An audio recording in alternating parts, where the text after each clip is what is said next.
धाकड़ खबर, बेखौफसमा बेबाक अंदाज। धाकड़ खबर के न्यूज रूम से मैं आपके साथ हूं अकरम रईस खान। शाम दाम दंड भेद अपनाकर सत्ता हथियाए गए कर्नाटक में भारतीय जनता पार्टी के नेता ही सबसे ज्यादा कोरोना के दौरान लागू किए गए लॉकडाउन की धज्जियां उठाते हुए दिखाई दे रहे हैं। कहीं एमएलसी शादी करते हुए दिखाई दे रहा है अपनी बेटी की, कहीं जन्मदिन मनाते हुए बीजेपी का विधायक दिखाई दे रहा है और इसके अलावा कहीं पे राशन के नाम पर लूट मार मचाई जा रही है, लोगों को आपस में भिड़वाया जा रहा है। लेकिन भोपू मीडिया के दलाल चाटुकार और दंगाई पत्रकार कुछ एक अलग ही कहानी बता रहे हैं। सिर्फ उन्हें एचडी देवगौड़ा के पोते या यूं कहें कुमारस्वामी के बेटे की शादी समारोह की तस्वीरें ही नजर आ रही हैं। कैसे घट रहा है ये पूरा घटनाक्रम कुछ चंद तस्वीरों के जरिए आपके सामने रखने जा रहा हूं। पहली तस्वीर देख लीजिए मीडिया के हाल की। मुझे लगता है इस चैनल के अलावा किसी और की तस्वीर दिखाने की जरूरत नहीं पड़ेगी, इसी से आप लोग सब कुछ समझ जाएंगे।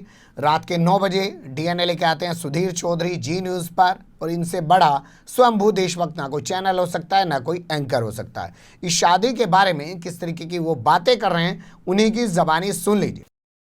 और अक्सर हमारी राजनीति भी धर्म और जाति के नाम पर ही चलती है, लेकिन हमारे देश में जो सबसे ऊंची जाति है और सबसे ऊंचा धर्म है उसका नाम है वीआईपी।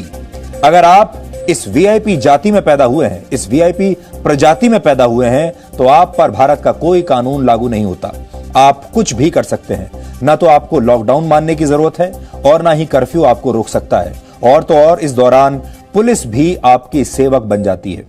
आज हम आपको कर्नाटक में हुई एक वीआईपी परिवार की शादी में लेकर चलेंगे, जहां ना तो किसी ने मास्क पहना, ना ही सोशल डिस्टेंसिंग का ख्याल रखा और ना ही लॉकडाउन इनके लिए कोई मायने रखता है। यह छोटे मोटे परिवार की शादी नहीं थी, बल्कि यह भारत के पूर्व प्रधानमंत्री एचडी देवेगौड़ा के पोते और कर्नाटक के पूर्व मुख्यमंत्री एचडी कुमारस्वामी के बेटे की शादी थी। आपने सुना, वीआईपी को उन्होंने जाति बना दिया है। अब कोई जाति जो है वो वीआईपी जाति से ऊंची नहीं हो सकती है। बड़ा अच्छा है, लेकिन आगे जो तस्वीरें मैं आपको सामने रखूंगा फिर उससे ज़रा इनको आईना दिखाइएगा और इनसे पूछिएगा कि क्या कौन से चश्मे से देखते हो कि ये दिखाई देता है और वो नहीं दिखाई देता, क्योंकि वो भी खबर कर्नाटक से आ रही है। चलते हैं दूसरी तस्वीर की तरफ।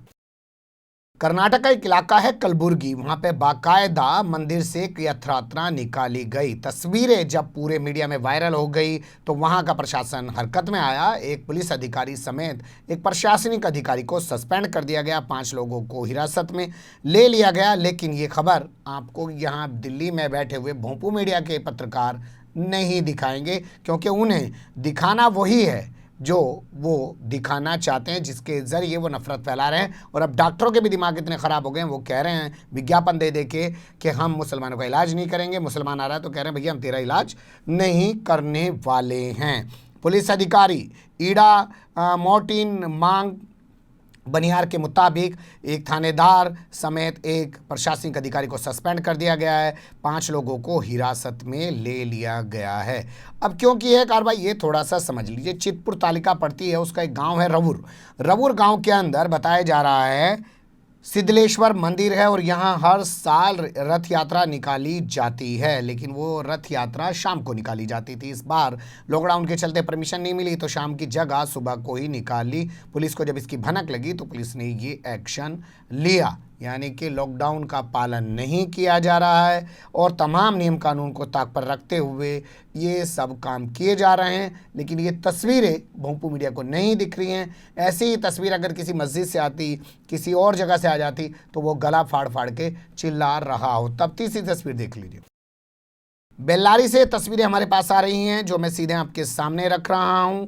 यहां सोशल डिस्टेंसिंग की धज्जियां उड़ा दी गई। बताया गया यहां के जो वन मंत्री हैं आनंद सिंह, उन्होंने 7 करोड़ रुपए का राशन तैयार किया और जो लोगों को बंटवाने लगे, उसी दौरान वहां पे अफरा तफरी का आलम फैल गया। ना तो सोशल डिस्टेंसिंग का लिहाज रखा गया और ना ही वहां पर किसी ने मास्क लगाया, ग्लव्स पहने, ना किसी चीज़ को सैनिटाइज करने की कोशिश की।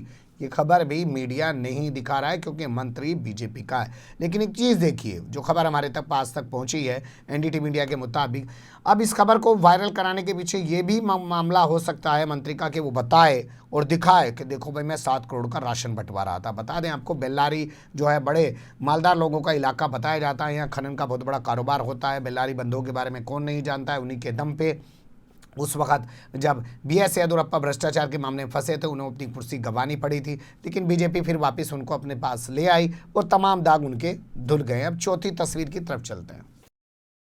बीजेपी का यह विधायक अपने जन्मदिन की शानदार पार्टी मना रहा है, लोगों को बिरयानी बांट रहा है, लेकिन भोपू मीडिया के दलाल चाटुकार दंगाई पत्रकार को ना तो बिरयानी से दिक्कत हुई, ना इसके जन्मदिन मनाने से दिक्कत हुई। उन्होंने कोई खबर नहीं दिखाई। कर्नाटक के तुमकुर से ये तस्वीरें हमारे सामने आई हैं। तुरुवेकरे विधानसभा सीट से बीजेपी के विधायक हैं M जयराम। उन्होंने ये अपना जन्मदिन मनाया। ना सोशल डिस्टेंसिंग का लिहाज है, ना किसी के पास मास्क रखा हुआ है, किसी चीज़ का कोई एहतराम नहीं है, लेकिन ये तस्वीर नहीं दिख रही। अगली तस्वीर देख लीजिए। अगली तस्वीर में तो आपको सीधे सीधे मुख्यमंत्री नजर आ रहे हैं। ये मुख्यमंत्री नजर आ रहे हैं बीजेपी MLC की बेटी की शादी समारोह में। 15 मार्च की ये तस्वीर है। तब लॉकडाउन लागू हो चुका था। 4 से ज़्यादा लोगों के इकट्ठे होने पर रोक लगा दी गई थी, लेकिन फिर भी ये वहाँ पहुँचे और इन्होंने उस शादी समारोह में हिस्सा लिया। बेलगावी के वो MLC हैं जिनका नाम बताया जाता है केशवती मठ। उनकी बेटी की शादी थी। अब आखिर में एक पहलू से आपको रूबरू कराता हूं। कुमारस्वामी की शादी समारोह को लेकर हल्ला मचा रहा मीडिया क्यों नहीं पूछता है कि BS येदियुरप्पा उनके समर्थन में क्यों खड़े हैं, और वो क्यों कह रहे हैं कि कुमारस्वामी हो, HD देवगौड़ा हो, उन्होंने अपने बेटे और अपने पोते की जो शादी है वो बहुत ही साधारण तरीके से की। और मैं इस बारे में कोई चर्चा नहीं करना चाहता हूँ, और ना ही मैं चाहता हूँ कि मीडिया में इस पर कोई बात की जाए। तो मीडिया में दम है, जो भोंपू मीडिया है, तो पूछे BS येदियुरप्पा से कि आप किस तरीके की भाषा का प्रयोग कर रहे हैं, आप कैसे बोल रहे हैं। अभी आपके विपक्षी नहीं है, अभी तो आपके दुश्मन नहीं है जब इनके बेटे की शादी हो रही है, लेकिन वैसे आपके दुश्मन होते हैं। आप तो इन पे कार्रवाई करके दिखाना चाहिए। ये तो कांग्रेस JDS वालों पे तो ठोक के कार्रवाई करके दिखानी चाहिए, क्योंकि बेटा था JDS वाले का और बेटी थी कांग्रेस वाले की, जो है M कृष्णप्पा, जो आवासीय मंत्री रह चुके हैं, लेकिन पूछ तो पाएगा नहीं। हमने कोशिश की आपके सामने कुछ चीज़ें रखने की। अच्छी बुरी जो भी लगी हो कमेंट्स के रूप में आप लोग अपनी राय दे सकते हैं। खबर को लाइक कर सकते हैं, चैनल को सब्सक्राइब कर सकते हैं और ज़्यादा से ज़्यादा हमारी खबरों को शेयर कर सकते हैं। फिर ऐसे ही किसी सुलगते हुए उलझते मुद्दे लेकर मैं आपके सामने हूँगा हाजिर। फिलहाल अभी मुझे नहीं इजाज़त।